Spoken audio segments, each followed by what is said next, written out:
ఈరోజు boats and streams పడవలు ప్రవాహాలు అనే క్వశ్చన్ పేపర్ తీసుకున్నాం. దీంట్లో 50 బిట్స్ ఉంటాయి. దాంట్లో ఫస్ట్ క్వశ్చన్ ఏముంది చూద్దాం. సో ఇక్కడ బోట్స్ అండ్ స్ట్రీమ్స్ క్వశ్చన్ చేయాలి అంటే కొన్ని రూల్స్ అండ్ రెగ్యులేషన్స్ తెలిసి ఉండాలి. ఏంటా రూల్స్ అండ్ రెగ్యులేషన్స్ అంటే ఇక్కడ మనము అంతకుముందు టైమ్ అండ్ డిస్టెన్స్ చేసాం, తర్వాత ట్రైన్స్ చేసాం. టైమ్ అండ్ డిస్టెన్స్లోకి వచ్చేసరికి వెహికల్స్ ఉంటాయి కాబట్టి అక్కడ వెహికల్ అనేది ఎంత లెంత్ ఉంది, సో వెహికల్ ఎంత డిస్టెన్స్ ట్రావెల్ చేసింది, తర్వాత వెహికల్ స్పీడ్ ఏంటి, ఇవన్నీ కూడా మనం ట్రైన్స్లో అండ్ టైమ్ అండ్ డిస్టెన్స్లో క్యాలిక్యులేట్ చేసుకున్నాం. అయితే టైమ్ అండ్ డిస్టెన్స్లో వాహనం ప్రయాణం చేసేటప్పుడు అది రోడ్డు మీద ప్రయాణం చేస్తుంది. సో వాహనం మాత్రమే ముందుకెళ్తుంది కానీ రోడ్డు అక్కడే ఉంటుంది. అట్లాగే ట్రైన్స్ విషయానికి వస్తే ట్రైన్స్లో ట్రైన్ ముందుకెళ్తుంది, ఆ ట్రాక్ అక్కడే ఉంటుంది, పట్టాలు అక్కడే ఉంటాయి. కానీ ఇక్కడ బోట్స్ అనేసరికి బోట్స్ వాటర్ మీద ట్రావెల్ చేస్తాయి. అందుకు ఇక్కడే స్పెషాలిటీ ఏంటంటే వాటర్ కూడా ఫ్లోటింగ్లో ఉంటుంది, అంటే నీటికి కూడా కొంత వేగం ఉంటుంది. దాన్నే నీటి ప్రవాహ వేగం అని అంటాం. సో ఇక్కడ క్వశ్చన్స్లో నీటికి ఉండే వేగాన్ని నీటి ప్రవాహ వేగం, స్పీడ్ ఆఫ్ కరెంట్ అని అంటాం. సో అది ఇంపార్టెంట్ ఇక్కడ. సో దాంతో రిలేటెడ్గానే క్వశ్చన్స్ అన్నీ కూడా మ్యాక్సిమం ఉంటాయి. Okay, first question. A boat travels up stream from P to Q. A boat travels up stream from P to Q and down stream from Q to P in 3 hours. Okay, up stream అంటే ప్రవాహానికి వ్యతిరేక దిశలో వెళ్తోంది అని అర్థం. దీన్ని మనం up stream అంటాం కాబట్టి యూఎస్గా చెప్తాం. ఓకే, ఎప్పుడైతే వాటర్కి వ్యతిరేక దిశలో అంటే ప్రవాహ దిశకు వ్యతిరేక దిశలో వెళ్తుంటే పడవ కానీ వ్యక్తి కానీ వెళ్తే దాన్ని అప్ స్ట్రీమ్గా తీసుకుంటాం. ఓకే, నెక్స్ట్ డౌన్ స్ట్రీమ్ ప్రవాహ దిశలో అంటే వాటర్ ఫ్లోటింగ్ ఏ డైరెక్షన్లో ఉందో అదే డైరెక్షన్లో పడవ కానీ లేదా వ్యక్తి కానీ వెళ్తుంటే దాన్ని డౌన్ స్ట్రీమ్గా తీసుకుంటాం.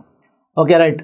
ఇక్కడ ఏమంటున్నాడు అంటే P నుంచి Qకి మరియు Q నుంచి Pకి అప్ స్ట్రీమ్ డౌన్ స్ట్రీమ్లో మొత్తం జర్నీ ఎంత పట్టిందంటే 3 hours పట్టింది. If the speed of the boat in still water is 9 km/h. So total time taken 3 hours.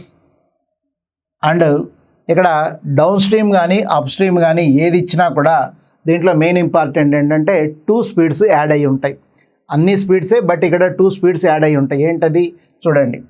Okay, so the speed of boat in still water 9 km/h. Okay, speed of boat in still water అంటాడు. దాన్ని నిలకడ నీటిలో వేగము లేదా నిశ్చల నీటిలో వేగము. So speed of boat or speed of person in constant water అని అంటాం. సో ఇక్కడ స్పీడ్ ఎంత ఇచ్చాడంటే 9 km/h ఇచ్చాడు.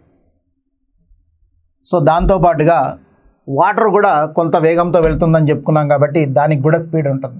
And the velocity of the stream is 3 km/h. Velocity of stream are speed of current, speed of water అంతా ఒకటే. అదెంత అంటే 3 km/h. దాన్ని ఎస్తో తీసుకుంటాం, 3 km/h. ఇది క్వశ్చన్ నెంబర్ 1, ఫస్ట్ క్వశ్చన్ కాబట్టి దీంట్లో మనకు డీటెయిల్స్గా తెలిసి ఉండాలి. ఆ క్వశ్చన్కి ఆన్సర్ చేయాలంటే ఈ రూల్స్ అండ్ రెగ్యులేషన్స్ మనకి ఇచ్చిన డీటెయిల్స్ అన్నీ తెలిసి ఉండాలి కాబట్టి ఇవి రాయడం జరుగుతుంది. ఇవి వస్తేనే నెక్స్ట్ క్వశ్చన్స్ అన్నీ కూడా వీటి మీద డిపెండ్ అయి ఉంటాయి. సో దీంట్లో మనకు డౌన్ స్ట్రీమ్ అంటే M+S డౌన్ స్ట్రీమ్. ఆ డౌన్ స్ట్రీమ్కి M+S అంటే 9 + 3 12. ds is equal to 9 + 3. then ds becomes 12 km/h. Maximum ఇక్కడ స్పీడ్స్ అన్నీ km/hలోనే ఉంటాయి. ఏదో ఒక సందర్భంలో మాత్రమే m/s కన్వర్ట్ చేయాల్సి ఉంటుంది. Okay right. Next US is equal to M-S. US is equal to M-S means US upstream is equal to 9 - 3. So upstream speed ఎంత అంటే 6 km/h. 6 km/h. సో ఈ రెండు మనకు ఈ టాపిక్ మొత్తంలో downstream, upstream, next MS. Okay, speed in still water and speed of current or speed of water. ఇవి main important, వీటి మీదనే టోటల్ టాపిక్ డిపెండ్ అయి ఉంటుంది. అయితే ఇప్పుడు మనకు ఏ క్వశ్చన్ వేశారు అంటే ఇప్పుడు చూడండి, then what is the distance from P and Q, P నుంచి క్యూకి మొత్తం డిస్టెన్స్ ఎంత ఉంటుంది, ఎంత దూరం ఉంటుంది అని అడుగుతున్నాడు. సో ఇక్కడ మనకు డిస్టెన్స్ అడుగుతున్నాడు. So distance is equal to, మనం ఇక్కడ స్పీడ్స్గా తీసుకున్నాం కదా, ఏవైతే స్పీడ్స్ ఉన్నాయో వాటిని 12 and 6. So down stream up stream ఉండే స్పీడ్స్ 12 × 6 బై టోటల్ జర్నీకి ఎంత టైం పట్టిందన్నాడు, 3 అవర్స్ పట్టింది. ఎప్పుడైతే టోటల్ జర్నీ టైం ఇస్తాడో డినామినేటర్లో ఆ 2 నంబర్లు ప్లస్లో తీసుకుంటాం. ఇన్ కేసు టైంలో డిఫరెన్స్ ఉంది, జర్నీలో డిఫరెన్స్ ఉందంటే డినామినేటర్లో మైనస్ తీసుకుంటాం. Okay, again total time taken 3 hours. ఇప్పుడు ఇది ఫస్ట్ క్వశ్చన్. యాక్చువల్గా ఇక్కడ నుంచి మన ఆన్సర్ స్టార్ట్ అవుతుంది. ఇదంతా కూడా బేసిక్ దీనికి సంబంధించి. ఈ 50 క్వశ్చన్స్ మీరు చేయాలి అంటే బోర్డ్స్ అండ్ స్ట్రీమ్స్ ఖచ్చితంగా ఇవి ఫాలో కావాలి. ఇవి లేకపోతే క్వశ్చన్కి ఆన్సర్ చేయడానికి వీలు పడదు. కాబట్టి జనరల్గా డిటిఎస్ అందరికీ తెలుసు, డిస్టెన్స్, టైము, స్పీడు, బట్ అది వేరు. అవి మనం టైమ్ అండ్ డిస్టెన్స్లో ట్రైన్స్లో యూజ్ చేసాం. బట్ బోర్డ్స్కి వచ్చేసరికి స్పెషల్గా కొన్ని వర్డ్స్ ఉపయోగించాల్సి ఉంటుంది. అవే మనకు నిలకడ నీటిలో వేగము, నీటి వేగము, తర్వాత ప్రవాహ దిశలో వేగము, ప్రవాహానికి వ్యతిరేక దిశలో వేగం అని ఉంటాయి. వీటిని ఉపయోగిస్తాం. Okay right. ఇప్పుడు మనకు కావాల్సింది ఆ డెస్టినేషన్, అంటే పి నుంచి క్యూ వరకు ఉండే డిస్టెన్స్ కావాలి. 12 × 6 by 18 × 3 6 times and 6 cancel. So the distance is 12 kilometres. ఎంత అంటే 12 కిలోమీటర్స్. ఆన్సర్ 12. దీంట్లో క్వశ్చన్స్ కొంచెం లెంతీగానే ఉంటాయి, అయినా కూడా మనకు టోటల్గా క్వశ్చన్లో ఏమి ఇచ్చారు, చివరిలో ఏమి అడిగారు, ఆ వాల్యూస్ తెలుసుకుంటే చాలు. Okay right. ఇప్పుడు చూడండి, ఏ మ్యాన్ కెన్ రో 5 km/h in still water. Okay, ఒక వ్యక్తి నిలకడ నీటిలో 5 కిలోమీటర్ల వేగంతో, గంటకు 5 కిలోమీటర్ల వేగంతో ఈత కొట్టే అవకాశం ఉందంట. Okay, m = 5. వాళ్ళు ఇచ్చింది ఏంటి చూడండి, 5 km/h. Next, and the velocity of the stream is 1.5 km/h. అంటే speed of water 1.5 km/h. 1.5 km/h. Okay right. మరి ఫస్ట్ డిఎస్ డౌన్ స్ట్రీమ్కి వచ్చేసరికి 2 యాడ్ చేసుకుంటే డౌన్ స్ట్రీమ్ అవుతుంది. 2 యాడ్ చేసుకుంటే 6.5 km/h.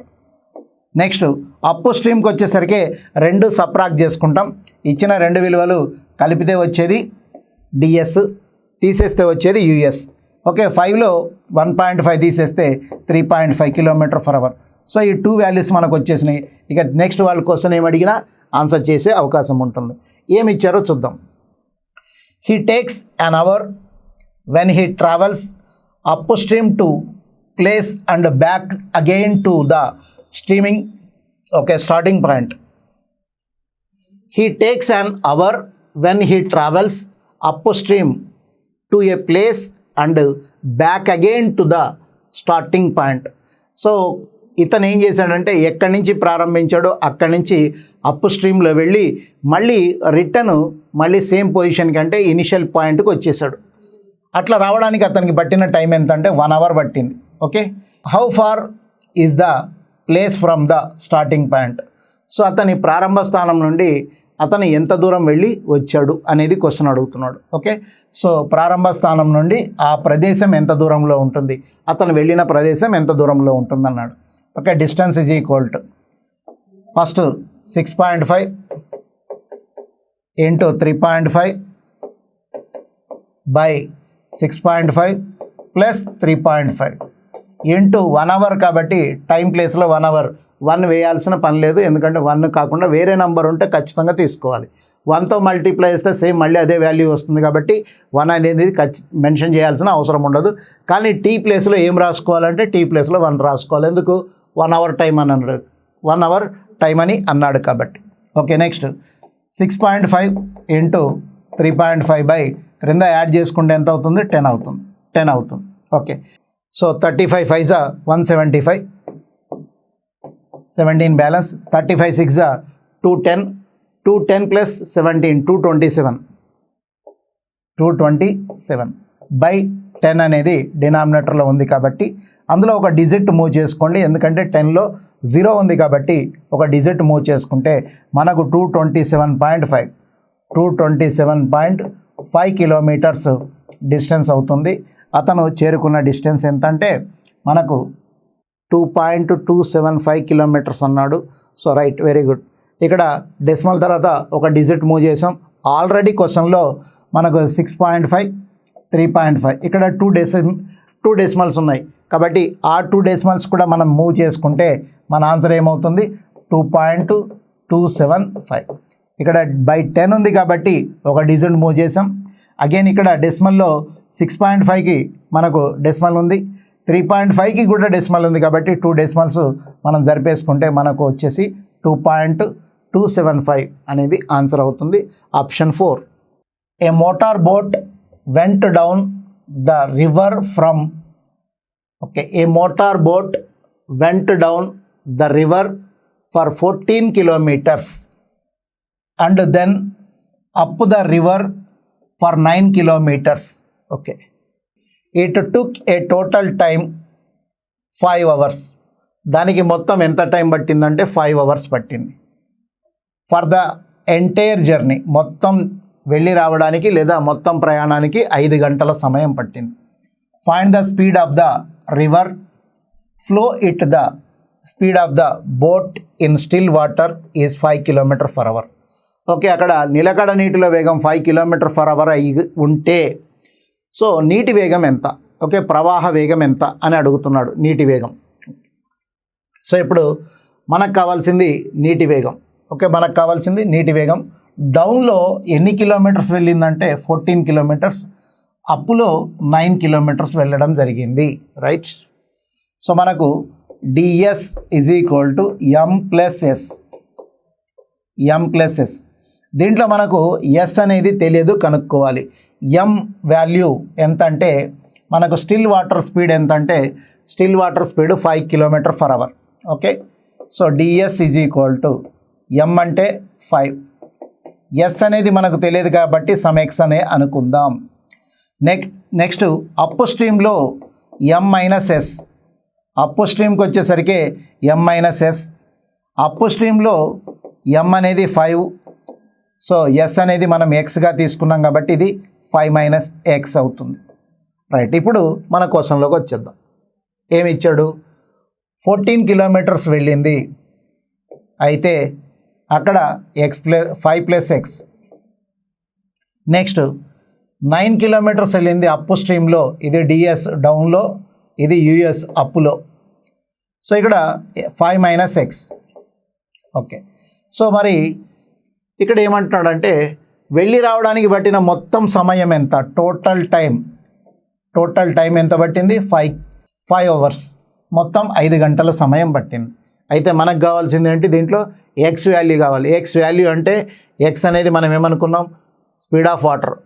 నీటి ప్రవాహ వేగం కనుక్కోవాలి. నీటి ప్రవాహ వేగం కనుక్కోవాలి. క్యాలిక్యులేషన్ చూడండి క్రాస్ మల్టిప్లికేషన్లో. సో క్రాస్ మల్టిప్లికేషన్లో తీసుకున్నప్పుడు 14 × 5 = 70 minus 14x plus 9 × 5 = 45, 9 × x 9x. By డినామినేటర్లో a + b × a - bగా కనబడుతున్నాయి. 5 + x × 5 - x. a + b × a - b అంటే a² - b². కాబట్టి ఇక్కడ 5² - x². సో ఇక్కడ మనం కనుక్కోవాల్సింది x. So total time 5 hours పట్టింది. మనకు కావాల్సింది x వాల్యూ కావాలి. పైన క్యాన్సల్ అయ్యే నెంబర్లు కానీ అడిషన్ చేసే నెంబర్స్ కానీ ఏమన్నా ఉంటే చూసుకోండి. ఇక్కడ 14x మైనస్లో ఉంది, 9x ప్లస్లో ఉంది కాబట్టి -5x వస్తుంది. 70 + 45 ఎంత 115. 115 - 5x బై 5² అంటే 25 - x² ఈజ్ ఈక్వల్ టు ఇక్కడ మనకు ఇంటూ 5తో క్యాలిక్యులేట్ చేసుకుంటే ఒక ఈక్వేషన్ ఫామ్ అవుతుంది. ఈక్వేషన్ అంతా మనం క్యాలిక్యులేట్ చేస్తే ఎక్స్ వాల్యూ మనకి ఏమొస్తుందంటే 2 వస్తుంది. సో ఎక్స్ మీన్స్ మనం ఏమనుకున్నాం, కనుక్కోవాల్సింది ఏంటి, నీటి వేగం కనుక్కోవాలి. సో నీటి వేగం కనుక్కోవాలి. నీటి వేగం ఎంత అంటే 2 km/h వస్తుంది. Okay right. Next question number 4లో a man runs upstream at 20 km/h and downstream 30 km/h. So what is the speed of the person in still water and the speed of flow?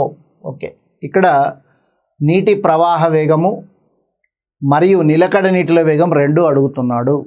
Okay, ప్రవాహానికి వ్యతిరేక దిశలో, ప్రవాహ దిశలో రెండు వైపులా, ప్రవాహ దిశలో మరియు ప్రవాహానికి వ్యతిరేక దిశలో.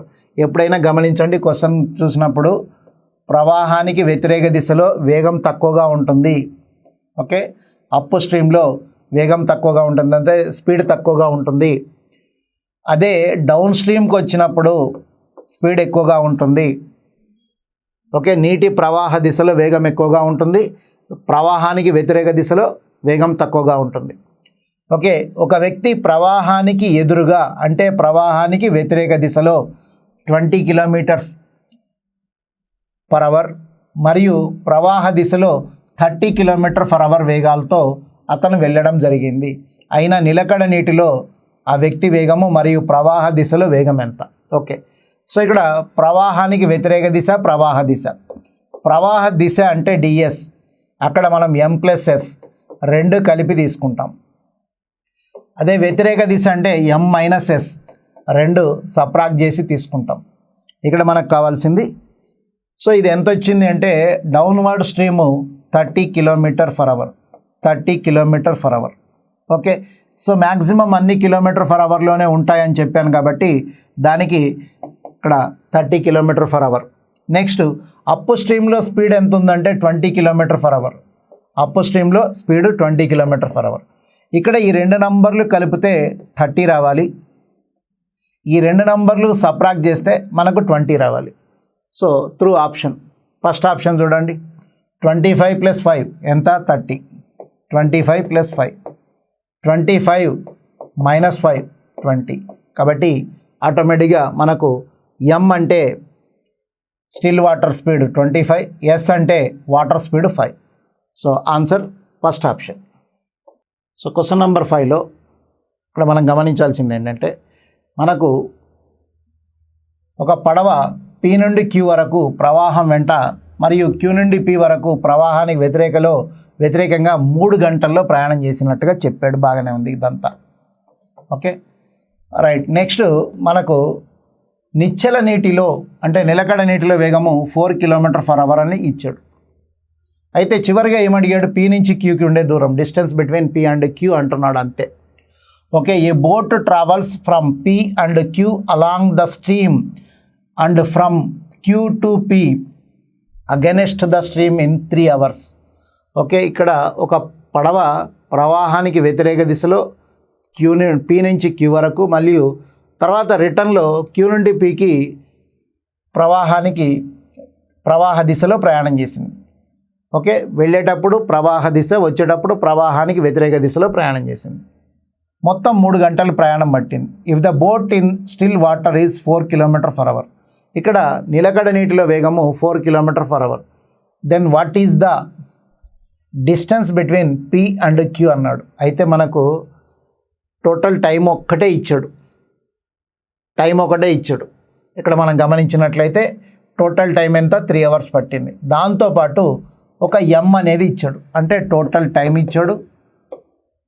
Okay, 3 hours. దాంతోపాటు నిలకడ నీటిలో వేగము 4 km/h అని ఇచ్చాడు. ఇక మనకు డిస్టెన్స్ కనుక్కోమన్నాడు. డిస్టెన్స్ కనుక్కోవాలి అంటే మనకు ఖచ్చితంగా m అండ్ l అనేది రెండు ఉండాలి. ఓకే, ఖచ్చితంగా మనకు m, s రెండు వాల్యూస్ తెలిసి ఉండాలి. ఇప్పుడు మనం డౌన్ స్ట్రీమ్ కనుక్కోవాలంటే m+s, అదే అప్ స్ట్రీమ్ కనుక్కోవాలంటే m-s. ఖచ్చితంగా sతో పాటు మనకు m అనేది తెలిసి ఉండాలి. ఈ క్వశ్చన్లో m మాత్రమే ఇచ్చాడు, s ఇవ్వలేదు. అది టోటల్ టైం ఇచ్చి డిస్టెన్స్ అడుగుతున్నాడు. అయితే మనకు ఇక్కడ ఉండే వాటిలలో ఏదో ఒకటి మనకు బ్యాలెన్స్ ఉంటే పర్వాలేదు, కానీ ఇక్కడ రెండు బ్యాలెన్స్ ఉన్నాయి. ఏంటంటే డిస్టెన్స్ అడుగుతున్నాడు, మనకు వాటర్ స్పీడ్ ఇవ్వలేదు. కాబట్టి వాటర్ స్పీడ్ ఇవ్వలేదు కాబట్టి మనం ఆ క్యాలిక్యులేషన్ చేయడానికి వీలు పడదు. సో డేటా ఇన్సఫిషియెంట్, మనకు సమాచారం సరిగా లేదు. ఇచ్చిన దాంట్లో క్వశ్చన్లో ఇచ్చిన దాంట్లో మనకు సమాచారం సరిగా లేదు అంటే అక్కడ మనకు వాటర్ స్పీడ్ ఇవ్వలేదు అని అర్థం.